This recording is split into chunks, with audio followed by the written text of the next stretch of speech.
Hello friends, welcome back to Technique Malayalam. ഇന്ന് നമ്മൾ വീണ്ടും ഒരു അൺബോക്സിംഗ് ആയിട്ടാണ് വന്നിരിക്കുന്നത്. ഒരു ബഡ്ജറ്റ് സ്മാർട്ട് ഫോൺ 8999 രൂപയ്ക്ക് കിട്ടാവുന്ന ഒരു ബഡ്ജറ്റ് ഡിവൈസാണ് ഇൻഫിനിക്സിൻ്റെ ഹോട്ട് 40i. അപ്പോൾ ഇൻഫിനിക്സ് ഹോട്ട് 40i ഇപ്പോൾ അനൗൺസ് ചെയ്തിരിക്കുകയാണ്. ഇതിൻ്റെ പ്രത്യേകത എന്ന് വെച്ചാൽ 256 GB സ്റ്റോറേജാണ് ഈ പ്രൈസ് സെഗ്മെൻറ്റിൽ വന്നിരിക്കുന്നത്. അപ്പോൾ 8 GB റാമും 256 GB സ്റ്റോറേജുമാണ് ഈ പ്രൈസ് സെഗ്മെൻറ്റിൽ വന്നിരിക്കുന്നത്. അപ്പോൾ ഇൻഫിനിക്സ് ഹോട്ട് 40i അതിനൊപ്പം തന്നെ ഇതിൻ്റെ സെൽഫി ക്യാമറ നല്ല അടിപൊളിയാണ്. അപ്പോൾ അതിനെക്കുറിച്ചൊക്കെ നമ്മൾ വിശദമായി പറയാം. അപ്പോൾ ഇൻഫിനിക്സ് ഹോട്ട് 40iൻ്റെ ഒരു ക്വിക്ക് അൺബോക്സിംഗ് ആണ് നമ്മൾ ചെയ്യാൻ പോകുന്നത്. അപ്പോൾ എപ്പോഴത്തെയും പോലെ ഈ ചാനൽ ആദ്യമായിട്ടാണെങ്കിൽ സബ്സ്ക്രൈബ് ബട്ടൺ പ്രസ് ചെയ്യുക. അതുപോലെ തന്നെ ബെൽ ഐക്കൺ ക്ലിക്ക് ചെയ്യുമ്പോൾ നിങ്ങൾക്ക് എല്ലാ വീഡിയോസിൻ്റെ നോട്ടിഫിക്കേഷൻ കൂടെ ലഭിക്കുന്നതാണ്. അപ്പോൾ നമുക്ക് പെട്ടെന്ന് തന്നെ ഇൻഫിനിക്സ് ഹോട്ട് 40i ഒന്ന് അൺബോക്സ് ചെയ്യാം, എന്നിട്ട് ബാക്കിയുള്ള വിശേഷങ്ങൾ പറയാം. അപ്പോൾ ഇതാണ് ബോക്സ് പാക്കേജ്. നമുക്ക് ഇത് ചെയ്യണം Infinix hot 40i 90 Hz punch whole selfie camera, അതേപോലെ 32 MP ക്ലിയർ സെൽഫി ക്യാമറ എന്ന് എഴുതി ചെയ്യണം. ഇൻഫിനിക്സിൻ്റെ ഇവിടെ എഴുതി ചെയ്യണം 8 GB + 8 GB റാം, അത് വെർച്വൽ റാമാണ്. ഇവിടെ നമുക്ക് ബാക്കിയുള്ള സ്പെക്സ് എഴുതി ചെയ്യണം. Type C 18W charging, Unisoc T606 processor, side finger print scanner, പിന്നെ 6.6 ഇഞ്ചസ് ഡിസ്പ്ലേ ആണ് വരുന്നത്, പഞ്ച് ഹോൾ ഡിസ്പ്ലേ ആണ്, 50 MP ഡ്യുവൽ ക്യാമറയാണ് വരുന്നത്. അപ്പോൾ നമുക്ക് പെട്ടെന്ന് തന്നെ ഇതൊന്ന് തുറക്കാം. അപ്പോൾ ഇൻഫിനിക്സിൻ്റെ ഏറ്റവും പുതിയ ഡിവൈസാണ്. അപ്പോൾ ഇൻഫിനിക്സ് ഹോട്ട് 40i നമുക്ക് തുറക്കാം. ഇത് പാം ബ്ലൂ എന്ന് പറഞ്ഞ കളറിലാണ് വന്നിരിക്കുന്നത്. നമുക്ക് ഇതുണ്ടല്ലേ പാം ബ്ലൂ എന്ന് പറഞ്ഞ കളർ. അപ്പോൾ ഡിവൈസ് ഒന്ന് മാറ്റി വയ്ക്കാം. ബാക്കി നമുക്ക് കിട്ടുന്നത് ഒരു കേസ്, ഇതിനകത്ത് കേസുണ്ട്. ഇതിനകത്തൊരു TPU കേസ് ഉണ്ട്, കണ്ടില്ലേ, സ്റ്റാൻഡേർഡ് TPU കേസാണ് കൊടുത്തിരിക്കുന്നത്. പിന്നെ നമുക്ക് വാറണ്ടി ഇൻഫർമേഷനാണ്, സിം ഇജക്ടർ, പിന്നെ ഒരു 18W അഡാപ്റ്ററും USB Type C കേബിളുമാണ് വരുന്നത്. ഇതല്ലേ, ഇതാണ് USB Type C cable. 18W standard അഡാപ്റ്ററുമാണ് കൊടുത്തിരിക്കുന്നത്, 18W മാക്സിമം. അപ്പോൾ ഇത്രയാണ് ബോക്സിനകത്ത് വരുന്നത്. നമുക്ക് ഡിവൈസ് ഒന്ന് ബൂട്ട് ചെയ്യാം. അപ്പോൾ ഇതാണ് ഡിവൈസ്. അപ്പോൾ ലുക്സിൻ്റെ കാര്യത്തിൽ എനിക്ക് നല്ല ഇഷ്ടപ്പെട്ടു. നല്ലൊരു പാറ്റേൺ ആണ്, ഡ്യുവൽ കളറിംഗ് ആണ് വരുന്നത്. നമ്മൾ കണ്ടില്ലേ, ഇങ്ങനെ ഒരു വെക്കുമ്പോൾ പേർപ്പിൾ കളർ, ഇങ്ങനെ ഒരു ബ്ലൂ കളറാണ്. ഇവിടെ 50 MP AI ഡ്യുവൽ ക്യാമറ, പിന്നെ ഇവിടെ നമുക്ക് LED ഫ്ലാഷും കാണാം. സൈഡിൽ finger print sensor, power button, volume rocker കീസാണ്. മോൾ ഭാഗത്ത് ഓപ്പണിങ്സ് സ്ലോട്ട്സ് ഒന്നുമില്ല. ലെഫ്റ്റ് സൈഡിൽ സിം ട്രേ ആണ് വരുന്നത്. ഇവിടെ ഒരു ഗ്ലോസി ഫിനിഷാണ് ആക്ച്വലി കൊടുത്തിരിക്കുന്നത്. 3.5 memory jack, USB Type C port, speaker unit ആണ് വരുന്നത്. ഫ്രണ്ടിൽ നമുക്കൊരു പഞ്ച് ഹോൾ സെൽഫി ക്യാമറയാണ് വരുന്നത്. അപ്പോൾ നമുക്ക് ഡിവൈസ് ഒന്ന് ബൂട്ട് ചെയ്യാം. അപ്പോൾ ഇതിൻ്റെ പ്രത്യേകത ഞാൻ നേരത്തെ പറഞ്ഞ പോലെ 256 GB സ്റ്റോറേജാണ് ഈ പ്രൈസ് സെഗ്മെൻറ്റിൽ ഓഫർ ചെയ്തിരിക്കുന്നത്. 8 GB റാമും 256 GB സ്റ്റോറേജും, അത്യാവശ്യം നല്ലൊരു 90 Hz HD റെസൊല്യൂഷൻ ഡിസ്പ്ലേ ഉണ്ട്. യൂണിസോക്കിൻ്റെ T606 പ്രോസസ്സറാണ്. അതൊരു എൻട്രി ലെവലിലെ പ്രോസസ്സർ എന്ന നിലയ്ക്ക് കുഴപ്പമില്ലാത്തൊരു എക്സ്പീരിയൻസ് ആണ്. പിന്നെ ഡിസൈൻ ലാംഗ്വേജ് എനിക്ക് ഇഷ്ടപ്പെട്ടു, നല്ലൊരു ക്വാളിറ്റി ഉണ്ട്, നല്ലൊരു മാറ്റ് ഫിനിഷും, അതേപോലെ ഒരു ഡ്യുവൽ കളറിംഗ് ആണ്. ഡിസൈൻ ലാംഗ്വേജ് നല്ലതാണ്. ഇത് നമുക്ക് ഡിവൈസ് ഒന്ന് ബൂട്ട് ചെയ്യാം, എന്നിട്ട് ബാക്കിയുള്ള ഡീറ്റെയിൽസ് പറയാം. അതേപോലെ തന്നെ ഡിസ്പ്ലേ ക്വാളിറ്റിയും സോഫ്റ്റ്വെയർ എക്സ്പീരിയൻസും കൂടി പറയാം. അപ്പോൾ നമ്മൾ ഫോൺ ബൂട്ട് ചെയ്തിരിക്കുകയാണ്. അപ്പോൾ ഇതാണ് നമ്മുടെ ഡിസ്പ്ലേ. അപ്പോൾ ഡിസ്പ്ലേ ബെസൽസ് നോക്കി, മുകളിലും സൈഡിലൊക്കെ കുഴപ്പമില്ലാത്ത ബെസൽസ് ആണ്. താഴത്ത് കുറച്ചധികം ഉണ്ട്, എങ്കിലും ഒരു 8999 രൂപയ്ക്ക് വേണ്ട ഒരു ബെസൽ എക്സ്പീരിയൻസ് ഒക്കെ തന്നെയാണ്, കുഴപ്പമില്ലാത്ത ഒരു എക്സ്പീരിയൻസ് ആണ്. പിന്നെ നമുക്ക് സെറ്റിങ്സ് പോയി കഴിഞ്ഞാൽ ഡിസ്പ്ലേ സെറ്റിങ്സ് ഒന്ന് എടുത്ത് നോക്കാം. ഡിസ്പ്ലേ ആൻഡ് ബ്രൈറ്റ്നസ് ഇവിടെ നമുക്ക് സ്ക്രീൻ റിഫ്രഷ് റേറ്റ് 90 Hz കൊടുത്തിട്ടുണ്ട്. അപ്പോൾ 90 Hz പറയുമ്പോൾ നമുക്കറിയാം കുറച്ചും കൂടെ സ്മൂത്തർ എക്സ്പീരിയൻസ് ഡെഫിനറ്റ്ലി കിട്ടും. നല്ലൊരു സ്മൂത്ത്നെസ് നമുക്ക് വരുന്നുണ്ട്. പിന്നെ ഇത് HD+ റെസൊല്യൂഷൻ ഡിസ്പ്ലേ ആണ്. അപ്പോൾ കുഴപ്പമില്ലാത്തൊരു ക്വാളിറ്റി ഉണ്ടെന്ന് പറയാം. മൂവീസ് കാണാനൊക്കെ അത്യാവശ്യം ഒരു വലിയ ഡിസ്പ്ലേ തന്നെയാണ്. പിന്നെ ബെസൽസ് ആണെങ്കിൽ മിനിമലായിട്ടാണ് കൊടുത്തിരിക്കുന്നത്. ടച്ച് റെസ്പോൺസും വളരെ സ്മൂത്താണ്. അതേപോലെ നമ്മുടെ UI എക്സ്പീരിയൻസ് ഞാൻ പറയാം. അതിനൊപ്പം തന്നെ വ്യൂയിങ് ആംഗിൾസും ഡീസൻറ്റ് എക്സ്പീരിയൻസ് ആണ്. ബ്രൈറ്റ്നസ് ലെവൽസ് ഞാൻ നോക്കട്ടെ. ബ്രൈറ്റ്നസ് ലെവൽസ് ഇപ്പോൾ എത്രയിലാണ്? ഇപ്പോൾ ഒരു മിനിമം ലെവലിലേ കൊടുത്തുള്ളൂ. അപ്പോൾ അത്യാവശ്യം ബ്രൈറ്റ് ആണ് ഡിസ്പ്ലേ. അപ്പോൾ ഡിസ്പ്ലേ കാര്യത്തിൽ ഈ പ്രൈസ് സെഗ്മെൻറ്റിൽ വേണ്ട എല്ലാ ഫീച്ചേഴ്സും തന്നെ കൊടുത്തിട്ടുണ്ട്. ഇനി സോഫ്റ്റ്വെയറിൻ്റെ കാര്യത്തിലേക്ക് പോവുകയാണെങ്കിൽ ഇവിടെ നമുക്ക് സെറ്റിങ്സും എടുക്കാം.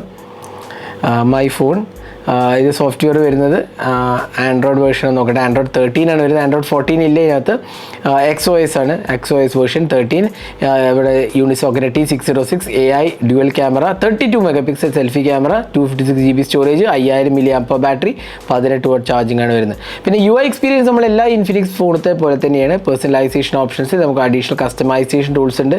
പിന്നെ നമുക്ക് സ്പെഷ്യൽ ഫംഗ്ഷൻ, അതിനകത്താണ് ഒരുപാട് ഓപ്ഷൻസ് വരുന്നത്. Memory fusion, smart panel, social turbo, game turbo എന്നൊക്കെ പറഞ്ഞാൽ ഒരുപാട് ഓപ്ഷൻസ് വരുന്നുണ്ട്. പിന്നെ ബ്ലോട്ട് വേസിൻ്റെ സീനാണെങ്കിൽ എനിക്ക് തോന്നുന്നു കുറച്ച് ബ്ലോട്ട് വേസ് ഉണ്ട്, എന്നാലും വലിയൊരു കുഴപ്പമുള്ള രീതിയിലല്ല. ചില ആപ്സ് ഉണ്ടല്ലേ, എന്താ പറയുക, ഇൻഫിനിക്സിൻ്റെ തന്നെ ചില ആപ്സ് ഉണ്ട്. പിന്നെ WPS ഓഫീസിൻ്റെ വിഷ പ്ലെയർ, അങ്ങനെ കുറച്ച് ആപ്സ് പ്രീ ഇൻസ്റ്റാൾഡ് ആണ്. എന്നാൽ പോലും ഒരുപാട് ബ്ലോട്ട്വെയർസ് ഒന്നും ഇൻസ്റ്റാൾഡ് അല്ല എന്ന് പറയും. അപ്പോൾ അതൊരു നല്ല കാര്യം തന്നെയാണ് ഏറെക്കുറെ. പക്ഷേ എന്നാൽ സോഫ്റ്റ്വെയർ എക്സ്പീരിയൻസ് എന്ന് പറഞ്ഞാൽ ആൻഡ്രോയിഡ് 13 ഉള്ളൂ. എഗെയിൻ 14 കൊടുക്കാമായിരുന്നു, കാരണം നമ്മൾ 2024 ഫെബ്രുവരി ആയി. അപ്പോൾ ഇപ്പോൾ ഇറങ്ങുന്ന ഫോൺസൊക്കെ ആൻഡ്രോയിഡ് 14 വേണം എന്നുള്ളതാണ് എൻ്റെ ഒരു ഇത്. കാരണം എന്താ വെച്ചാൽ ഇതിന് അപ്ഡേറ്റ്, ഇങ്ങനത്തെ ബഡ്ജറ്റ് ഫോൺസ് പൊതുവെ അപ്ഡേറ്റ്സ് ഒന്നും കിട്ടാറില്ല. അപ്പോൾ ഇറങ്ങുമ്പോൾ തന്നെ ഏറ്റവും ലേറ്റസ്റ്റ് വേർഷനിൽ ഇറക്കായിരിക്കും ഏറ്റവും നല്ലത്. അപ്പോൾ സോഫ്റ്റ്വെയർ എക്സ്പീരിയൻസിൽ ആകെ ഒരു പോരായ്മ എന്ന് പറഞ്ഞാൽ ആൻഡ്രോയിഡ് 14 ഇല്ല എന്നുള്ളതാണ്. ബാക്കി ഏറെക്കുറെ നല്ലൊരു എക്സ്പീരിയൻസ് ആണ് കൊടുത്തിരിക്കുന്നത്. ഇനി പെർഫോമൻസിലേക്ക് വരുമ്പോൾ യൂണിസോക് T606 ഞാൻ നേരത്തെ പറഞ്ഞ പോലെ ഒരു ബഡ്ജറ്റ് അല്ലെങ്കിൽ എൻട്രി ലെവൽ ഒക്ടോകോ പ്രോസസ്സറാണ്. ഒരു ബഡ്ജറ്റ് ഡിവൈസിന് വേണ്ട ഒരു എക്സ്പീരിയൻസ് ഡെഫിനറ്റ്ലി നമുക്കൊരു പെർഫോമൻസും ലാഗൊന്നും ഇല്ലാത്ത ഒരു എക്സ്പീരിയൻസ് കിട്ടുന്നുണ്ട്. അതിനൊപ്പം തന്നെ നമുക്ക് basic task browsing, WhatsApp, social media അതൊക്കെ റൺ ചെയ്യാനൊന്നും ഒരു കുഴപ്പമില്ല. അങ്ങനത്തെ കാര്യത്തിലൊന്നും കുഴപ്പങ്ങളൊന്നും തന്നെ ഞാൻ കണ്ടില്ല. നല്ല ഒരു എക്സ്പീരിയൻസ് ആണ് ഡെഫിനറ്റ്ലി പറയാം. സോഫ്റ്റ്വെയർ ആണെങ്കിലും പെർഫോമൻസ് ആണെങ്കിലും അത്യാവശ്യം നല്ല രീതിയിൽ വർക്കൗട്ട് ചെയ്തിട്ടുണ്ട് ഇൻഫിനിക്സ്. ഇനി ഇതിനകത്ത് ഡ്യുവൽ സിം കാർഡാണ്. ഇത് 4G ഡിവൈസ് ആട്ടോ, ഇത് 5G സപ്പോർട്ട് ഇല്ല. യൂണിസോക്കിൻ്റെ T606 5G ഇല്ല. പിന്നെ സ്പീക്കർ ക്വാളിറ്റി ആണെങ്കിലും കുഴപ്പമില്ല.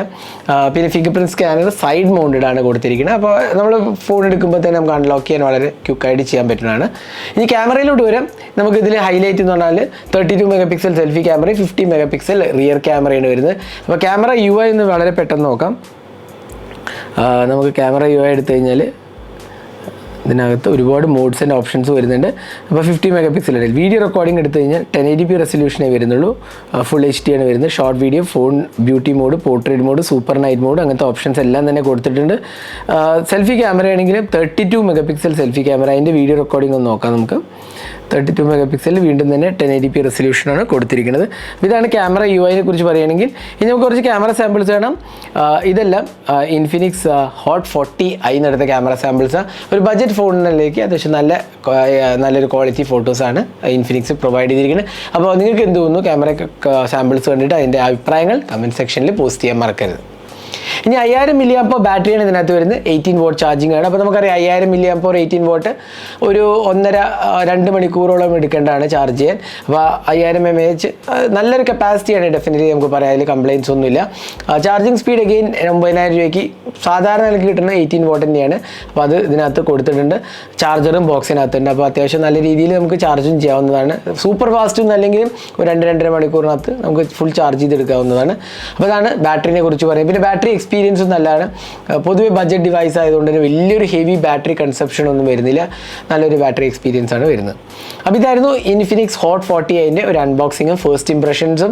അപ്പോൾ ഓവറോൾ എനിക്ക് തോന്നുന്നു 8999 രൂപയ്ക്ക് നിങ്ങൾക്ക് ഒരു non 5G ഡിവൈസാണ്. 256 GB storage, 32 MP selfie ക്യാമറയും ഹോട്ട് 40iയിൽ കൊടുത്തിട്ടുണ്ട്. അതിനൊപ്പം തന്നെ 90 Hz റിഫ്രഷ് റേറ്റും. പിന്നെ നമുക്ക് ആ ഒരു എന്താ പറയുക മാജിക് റിംഗ് ഉണ്ടല്ലോ, നമ്മളിങ്ങനെ നമ്മൾ ഇൻഫിനിക്സ് ഫോണിൽ കണ്ട ഒരു മാജിക് റിംഗ്, അതെല്ലാം ഇതിനകത്തും കൊടുത്തിട്ടുണ്ട്. അപ്പോൾ അങ്ങനത്തെ കാര്യങ്ങളെല്ലാം തന്നെ നല്ല കാര്യങ്ങളെല്ലാം കൊടുത്തിട്ടുണ്ടെന്ന് വേണമെങ്കിൽ പറയാം. അപ്പോൾ ഈ ഡിവൈസിൻ്റെ അഭിപ്രായങ്ങൾ കമൻറ്റ് സെക്ഷനിൽ പോസ്റ്റ് ചെയ്യാം. നിങ്ങൾക്ക് എന്ത് തോന്നുന്നു, ഈ വില നല്ലതാണോ, ഈ വിലയ്ക്ക് വേർത്താണോ, എല്ലാം തന്നെ കമൻറ്റ് സെക്ഷനിൽ പോസ്റ്റ് ചെയ്യാം. ഈ വീഡിയോ നിങ്ങൾക്ക് ഇഷ്ടപ്പെടുന്നതായിരിക്കും. കൂടുതൽ വീഡിയോസിനായി ചാനൽ സബ്സ്ക്രൈബ് ചെയ്യാൻ മറക്കരുത്. അതിനൊപ്പം തന്നെ ബെൽ ഐക്കൺ ക്ലിക്ക് ചെയ്യുക. അപ്പോൾ നിങ്ങൾ പബ്ലിഷ് ചെയ്യുന്ന എല്ലാ വീഡിയോസിനെയും നോട്ടിഫിക്കേഷൻ കൂടി ലഭിക്കുന്നതാണ്. അപ്പോൾ thanks for watching. Hope to see next video. Have a great day.